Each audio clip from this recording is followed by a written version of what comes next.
English Basic Practice. Day 2. You are. You are a good girl. You are a good boy. You are my friend.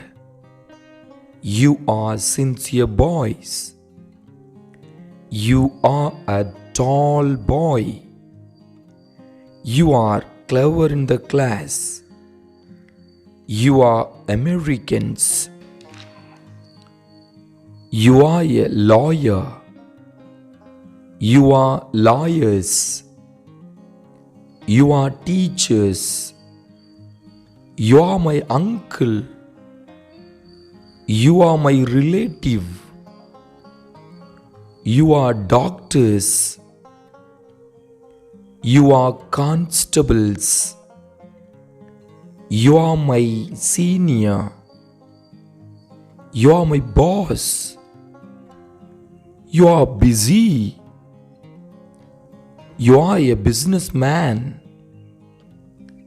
You are a beautiful girl. They are good friends. They are rich people.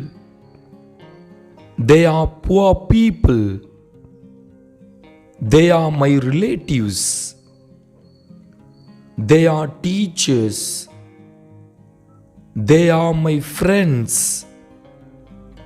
They are singers. They are mad people. They are clever students.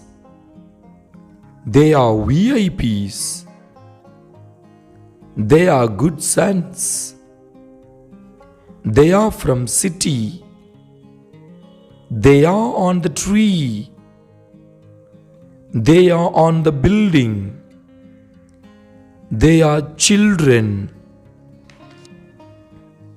They are players. They are obedient. They are wise. They are talented. They are fools.